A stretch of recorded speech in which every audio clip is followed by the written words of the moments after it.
budgets.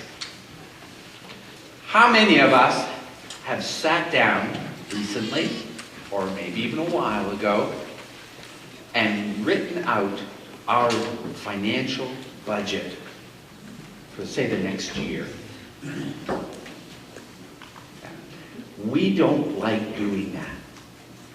Probably most of us have in our minds some sort of budget, some sort of idea of the money we need to spend, to save, to use for various household things. We have a rough idea of where everything fits, including our offering to the church. But often, for so many of us, we do not sit down and write out a budget. Many people, and this is frightening, many people use their bank statements as an indication of their budget and how much money they have to spend. I know someone who used to do that all the time. The only thing is they did not reconcile their bank statement. And so the balance at the end of the statement was what they thought they could spend the next month. Each month it was a shock to them that they were overdrawn. But some people finance like that. In the church, we can't operate like that. We have to set budgets.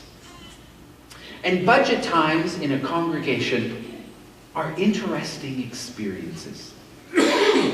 We're never sure really about how to determine what the purpose of the budget is.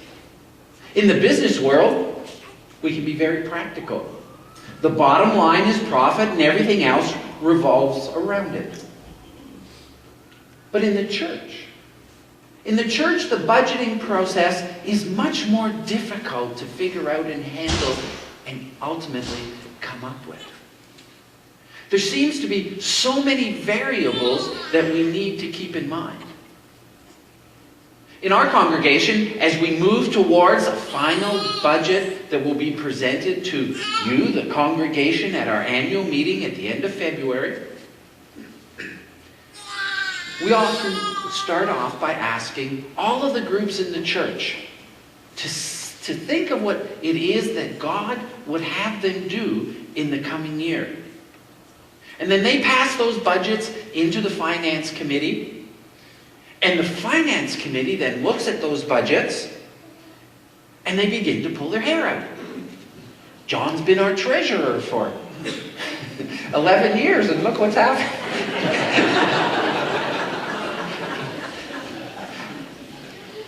Sorry, I couldn't resist that. Thanks a lot.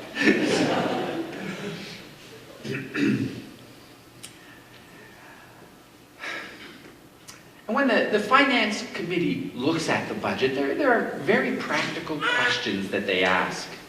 And these questions revolve around what we have received in the past, the number of people in the congregation, and what we think is reasonable to expect in the coming year.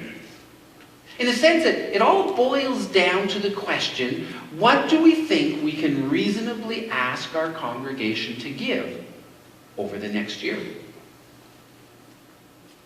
Now, I want to say right up front that I'm thankful to the finance committee.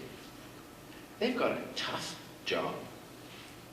And John, even though I kid with you, I particularly want to thank you over the last 11 years for your faithful service as the treasurer and just helping to keep us move ahead and to keep focused.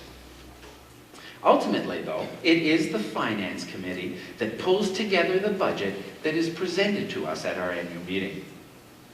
And at our annual meeting at the end of February, we will be looking at the budget and deciding whether we will accept it or not. And when all the dust has settled, because there's often, when you get to the budget, a lot of dust. When it's all settled, it is really only the congregation that decides the budget. It's not the pastors, not the leaders board, and ultimately not the finance committee. The buck stops with the congregation.